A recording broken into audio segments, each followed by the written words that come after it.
Sikiliza, fata kile nitachokuwa nakwambia, sawa? Tunaenda kwa imani, mwaka huu tunaenda kufanikiwa, tunataka tuende viwango vingine.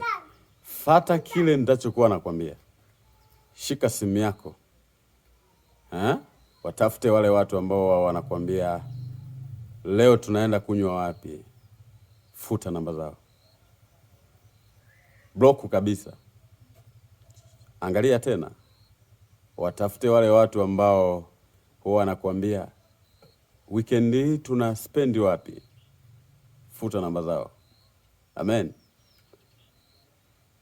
Ingia tena kwenye simu, angalia watu ambao huwa wanakusisitiza sana habari. Unamjua yule mwanamke?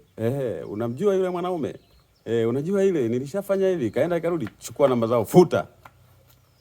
Sawa? Umeelewa?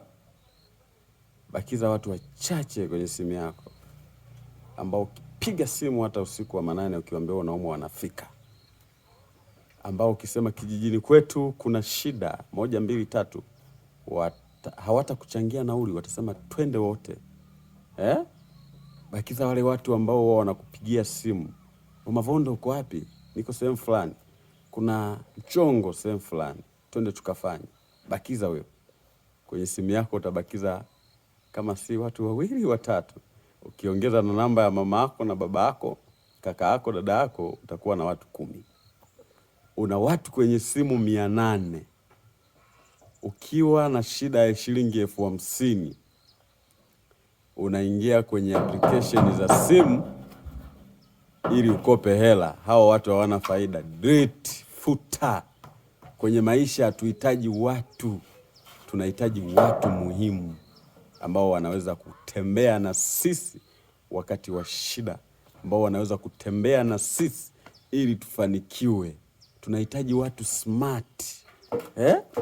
Watu smart. Kuwa na marafiki wengi sio ndo unapendwa. Shetani naye ana nguvu, anatumiaga watu ili kukuangamiza. Siku ambao wewe unapata shida, upo hospitali, atakuja mama yako, mke wako na watoto wako. Hao watu wengine watakuja labda 2 3 nao wenye roho safi. Hao ndio tunatakiwa tuwabakize kwenye maisha. Futa. Umri ukishafika wa kujitambua, hatutaki ushikaji.